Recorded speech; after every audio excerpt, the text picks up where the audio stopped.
Eh bien, bonjour à tous et à toutes, c'est Evox. On se retrouve aujourd'hui pour une nouvelle vidéo, présentation d'une nouvelle trottinette qui m'a été envoyée par GTXR gentiment. Alors, contrairement à ce qu'on pourrait le croire sur le carton, c'est pas la S20. Alors, je sais pas pourquoi il y a marqué S20 sur le carton, mais c'est la S10. Donc, je vous mets le lien dans la description. N'hésitez pas à aller voir, c'est parti, on va déballer tout ça ensemble. J'ai pris un couteau, on sait jamais, ça peut servir. J'ai déjà coupé le scotch.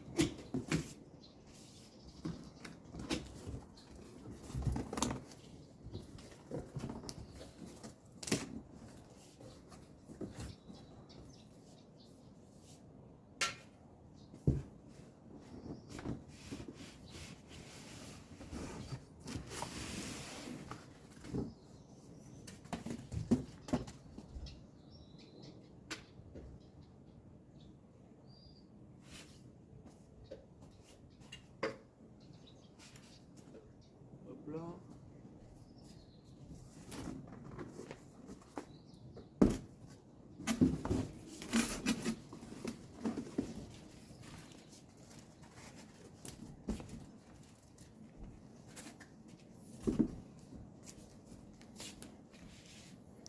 Donc, comme vous avez pu le voir, la trottinette, elle est très bien emballée.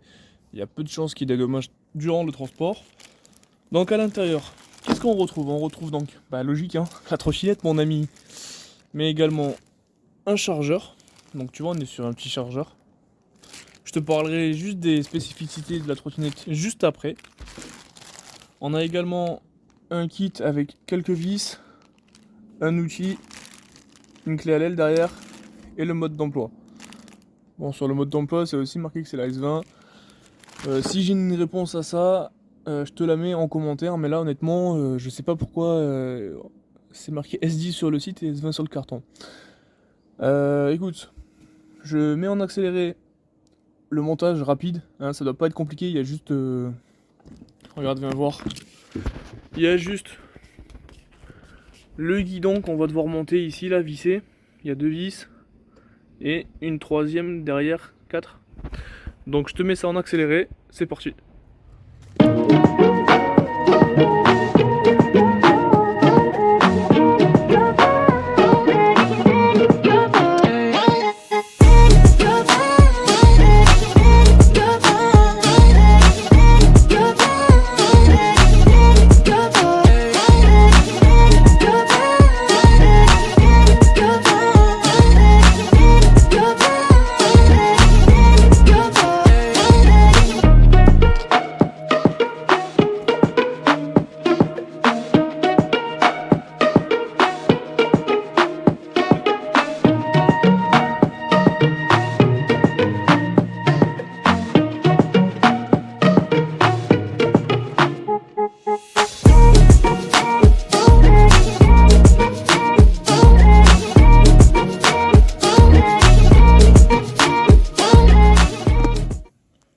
Ok, donc comme vous venez de le voir, on vient de finir l'assemblage.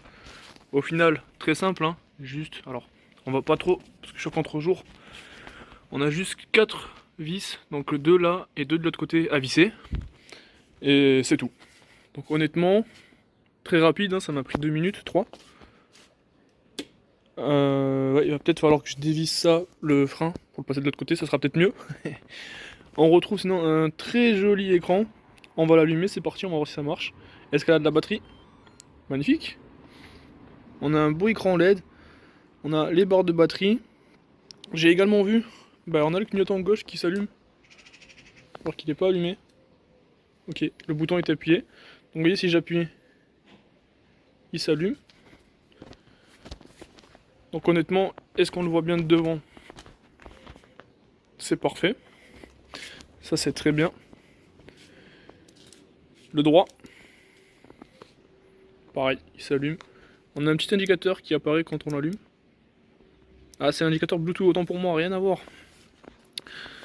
Donc voilà, je vous parle maintenant des spécificités de cette trottinette. Donc au niveau des caractéristiques de cette trottinette, on est sur une trottinette de 10 pouces dont la vitesse maximum va varier entre 25 et 30 km/h. On va avoir une capacité on va pouvoir effectuer entre 25 et 35 suivant le mode de conduite, parce que je vous en reparlerai juste après, mais on a plusieurs modes de conduite. Au niveau du moteur, on a un moteur à l'avant ici qui fait 500 watts. La batterie qui est encastrée dedans ici fait 36 volts et 10 ampères heure. Donc la spécificité de celle-là, c'est qu'on a les turn signal en haut, donc les clignotants. On a un disque, un frein disque à l'arrière. Au niveau des dimensions, on est sur 113 cm, 15 de large et 52 cm en hauteur. Alors quand je dis 15 de large, c'est vraiment, on est sur ce diamètre, on prend pas en compte le guidon, hein, sinon on dépasse les 15, c'est évident. Au niveau du poids, elle est très légère, parce que c'est une trottinette, comme vous l'avez vu en début de vidéo, qu'on peut plier et donc porter, elle fait 16 kg. Au niveau de la capacité du conducteur, on peut monter jusqu'à 120 kg. Donc honnêtement, ça va, on est bien. Hein. Que dire de plus Donc oui, on a 3 modes de conduite qu'on va pouvoir régler via une application que je vais vous montrer juste après sur un autre téléphone. On a le Eco Mode, le Standard Mode et évidemment le mode Sport, celui qu'on veut tous. Donc je vais vous montrer juste après l'application. Et écoutez, oui, donc au niveau des j'ai peut-être pas évidemment spécifié, mais au niveau du freinage, on a un frein à disque à l'arrière. Mais quand on relâche l'accélérateur, on a aussi le frein moteur électrique. Donc ne vous inquiétez pas, il n'y a pas que du frein arrière. Ça va bien se passer. Voilà, donc on se retrouve maintenant sur l'application pour voir un peu tout ce qu'elle nous permet de faire. C'est parti. Bon les amis, ça va être rapide, j'ai pas trouvé l'application. J'ai beau lire le manuel, le relire, le tourner dans tous les sens, pas un QR code ou un nom d'application à télécharger. Mais bon, comme tu l'as constaté mon ami, c'est à peu près la même que la Xiaomi, donc je me dis que le fonctionnement devrait être à peu près similaire. Il y a un truc que je t'ai pas parlé, mais tu vois, classique, hein, t'as des gardes debout, les pneus ils sont durs, donc t'as pas à les gonfler, ça c'est cool, tu vas pas crever, tu vois. Pareil, garde debout à l'arrière, plastique, mais ça va, résistant, tu vois, tu peux mettre ton pied. Appuie pas dessus pour freiner, hein. T'as un frein à disque 220, tu freines avec. Donc tu vois, là j'ai remis le frein correctement. T'as un petit klaxon, c'est magique. Du coup, sur l'écran, quand on l'allume, regarde mon ami, tu vois, tu as tous les logos. Si tu appuies une fois, tu vois, ça me dit que là, si t'as ton permis, tu connais, ou le code, c'est les feux de croisement. Donc, on retrouve la lumière devant. Bon, ça éclaire, mais on n'est pas aveuglé non plus. Du coup, pour changer les modes, tu vas appuyer 2 fois rapidement sur le bouton Power. Regarde bien, là je suis en éco. Voilà, là je suis en mode standard. Et là je suis en sport. Mais tu as également remarqué que malgré cette trotte qui est vendue Europe, on est quand même en MPH. Donc MPH, tu sais pas ce que c'est miles par heure. Donc une mesure anglaise, je sais pas comment on dit. Mais voilà, donc on n'est pas en kilomètre heure. Et j'ai pas trouvé dans le mode d'emploi comment on change en kilomètre heure. Alors attends, je vais couper juste la lumière. Voilà.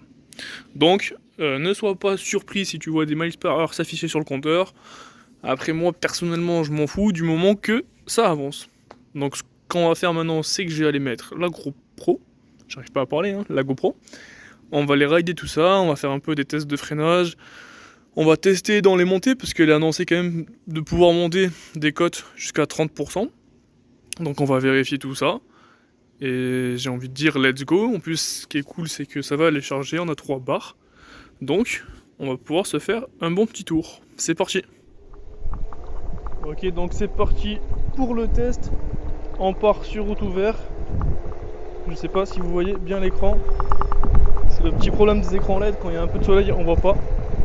Donc là je suis à 19 miles par heure. Impossible d'avoir mis le compteur en kilomètre heure. Je pense que ça se configure sur l'application.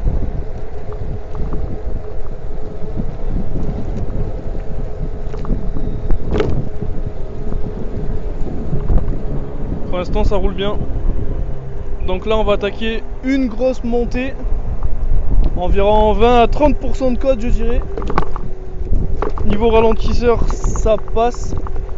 On perd un chouïa de vitesse, mais ça continue de monter. Ça monte, ça monte. On continue à perdre un peu de vitesse, mais ça monte, hein, ça fait le taf. Donc, non. Hop là.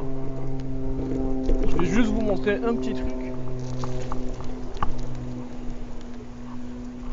Hop là. Donc là, vous voyez sur les roues, on est sur des roues solides. Donc l'avantage, c'est que jamais vous creverez le pneu. L'inconvénient, c'est que vu qu'on n'a pas de suspension, on ressent tous les chocs de la route. Donc voilà, il faut le savoir. Du coup, je disais que j'avais pas trouvé l'application, mais en fait ici il y a un QR code pour avoir accès à l'application. Le problème, c'est que quand on le scanne et qu'on lance l'application, il faut créer un compte et on reçoit jamais le mail pour créer le compte. Donc dommage. Donc on va rester en MySparer. Bon, ça s'affiche pas. Ah voilà, MySparer. Mais bon, c'est pas un gros souci. On va continuer le test.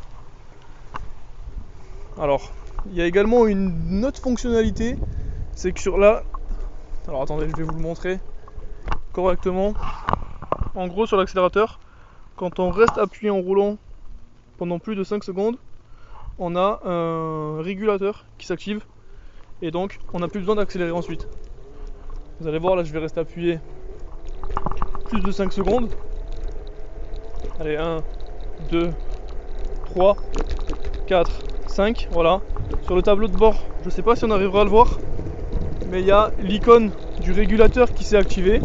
Et là, vous voyez, j'ai plus besoin d'accélérer avec mon pouce et ça continue tout seul. Donc là, maintenant, on va tester le freinage. Donc là, je suis à fond, environ 25 km/h, je freine. On s'arrête plutôt bien. Le seul regret, c'est que moi, là, j'ai l'habitude d'avoir les deux freins. Là, à droite, on n'a rien. Donc ça peut être un peu perturbant. Mais sinon, pour la vitesse à laquelle on va, j'ai envie de dire que le freinage est suffisant. Allez, c'est parti, on continue. Donc là, pareil, on dirait pas, c'est un faux plat. Mais ça continue, ça monte. On a un petit peu de vent, désolé.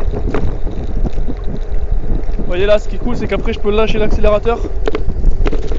Bon, je conduirai pas quand même cette trottinette à une main, puisque ça reste des routes assez instables.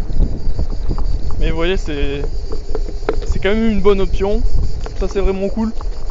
On va aller faire maintenant la vitesse max, mais je pense qu'elle est quand même bridée à 19 miles par heure. Donc ça doit faire 25 km/h, je pense. On va aller tester ça. On va se mettre dans une descente et je vous reprends juste après. Ok, c'est parti pour le test de la vitesse max. Je vais essayer de vous dire en même temps combien on va. Ah, le vent qui apparaît, hein. Donc là, 19 miles par heure. Malgré la descente, on sent qu'elle freine. Elle se freine elle-même.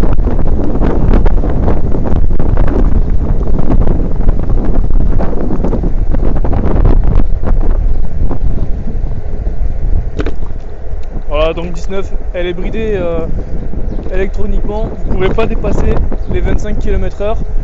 Donc ce qui est parfait pour la législation française.